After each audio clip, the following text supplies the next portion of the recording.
એટલે આમાં શું થયું, મારી દીકરો છે એની વહુ છે એના દાગીના આજથી લગભગ 4 વર્ષ પહેલાં મેં વેચી નાખ્યા હતા અને હવે કેનેડાથી હમણાં 2-3 મહિનામાં આવવાની છે. હવે અહીંયા આવે અને મારે તો હું શું કઈ મોઢે બતાવું, મારેથી મોટી ભૂલ થઈ ગઈ. એને પૂછ્યા વગર મેં દાગીના બિચારી વેચી નાખ્યા અને હવે આવે તો હું કઈ રીતે એને બતાવું, એટલે મારા પાસે બીજો કોઈ ઉપાય જ નહોતો. એમ નહીં, પણ આપનો જીવ પણ જઈ શકતો હતો. મારો જીવ એમ સાહેબ કે થોડુંક એમ મને થોડીક મારી લોહી નીકળશે, પણ આનું થોડીક વધારે વાગી ગઈ. તો આવો વિચાર કેવી રીતે આવ્યો હતો? વિચાર એટલે કે આ બહુના દાગીના જેવી વસ્તુ નાની વાત નથી.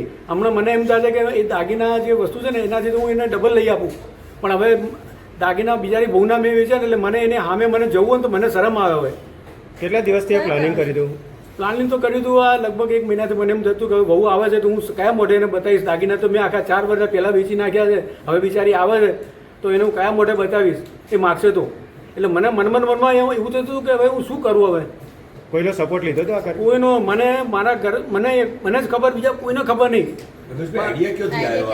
આઈડિયા એટલે આ સાહેબ મારી ઉના દાગીના કે નાની સુની વાત ના કહેવાય, બરોબર. હમણાં બીજું હોય તો હું કાંઈ ના કરું, મારા પૈસા કદાચ થોડા ઘણા ક્યાંક પડી ગયા હોય, ખાઈ ગયા હોય તો મને કાંઈ ના થાય, પણ બહુના દાગીના હતા.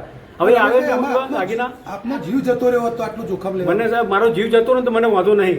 મારી બહુના દાગીના છે ને એ મેન મને તો મહત્વનું. એટલે આપની વહુ જે પુત્રવધુ જે ટોર્ચર કરતા હતા આપની પર? ના, બિલકુલ નહીં, જરા કે નહીં. મારી બહુ ને મારો દીકરો એકદમ ભગવાન જેવા છે.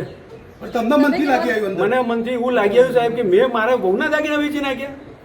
હવે આવશે મારા દેવું કોઈ નહીં બેન. મને હું એકદમ ખાનદાર કુટુંબમાં છું, મને સુખી પરિવાર છે અને કોઈ ટેન્શન નથી બેન, એકદમ મસ્ત છું. પણ મારે આટલું જ મારું કે સારું દાગીના મારા વેચાઈ ગયા, મને હું કેવી રીતે હવે એની સામે આંખ મેળવી શકીશ, બસ બીજું કાંઈ નહીં મને. ઓકે.